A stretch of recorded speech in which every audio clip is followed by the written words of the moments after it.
ભાઈ શ્રી ટ્રોલ મંત્રી હર્ષભાઈએ ટ્રોલ કરતા હોય એવી રીતે ટ્વીટ કરીને ગઈકાલે જે આમ આદમી પાર્ટી ઉપર આક્ષેપ કર્યા હતા કે આમ આદમી પાર્ટીના મારા સહિતના લોકો સાથે જે આરોપી છે એમના ફોટો એમણે પોસ્ટ કર્યા હતા.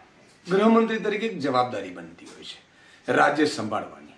તમે નકલી ઈડી, નકલી સીબીઆઈ, નકલી પીએમઓ, નકલી સીએમઓ, નકલી કલેક્ટરો, નકલી ડેપ્યુટી કલેક્ટરો, આઈએએસ, નકલી આઈપીએસ, નકલી કચેરીઓ, નકલી અદાલત, નકલી જજ બને છે તો તમે શું કરો છો? પણ સવાલ એ છે કે આજે મેં એટલે માટે ફરીથી ટ્વીટ કરી છે એમને દેખાડવા માટે કે બાત નીકળી હે તો દૂર તક જાયેગી. તમે આવી રીતે ટ્વીટ કરીને આરોપ કરીને આમ આદમી પાર્ટીને બદનામ કરવાની કોશિશ કરીને ભાગી નહીં જઈ શકો.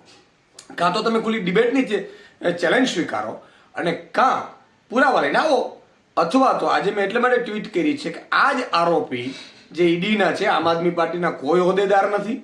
આમ આદમી પાર્ટી પાસે હોત તો સસ્પેન્ડ કરી દે, પહેલાં જ મેં કહ્યું હતું, અને ગુનેગારો છે ને ફાંસીએ લટકાવવો જોઈએ કોઈ પણ હોય. પણ એમના આજે મેં ફોટો ટ્વીટ કર્યા છે જે સાંસદ છે ભાજપના અને ભાજપના સંગઠનમાં પણ બહુ મોટો હોદ્દો ધરાવે છે, એમની સાથે એમના ફોટો છે, પોલીસ અધિકારીઓ સાથે ફોટો છે, પોલીસના આઈપીએસ અધિકારીઓ સાથે ફોટો છે. તો એનો અર્થ શું થયું ભાઈ હર્ષભાઈ? આ તમારી કઈ ગેમ તો નથી ને? આ ખરેખર થઈ શું રહ્યું છે?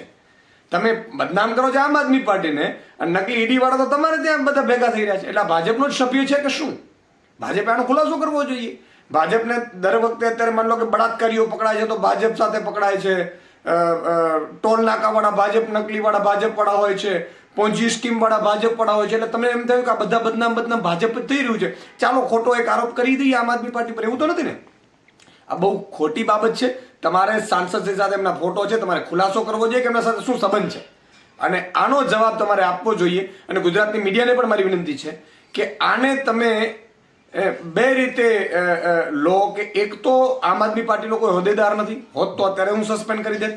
બીજું કે આમ આદમી ભાજપના નેતાઓ સાથે એમના શું સંબંધ છે એ હર્ષભાઈ ખુલાસો કરે અને જાહેરમાં ડિબેટ કરવા માટે આમંત્રણ આપી છે. જાહેરમાં એ કહે ત્યાં ડિબેટ કરવા માટે આપણે તૈયાર છીએ.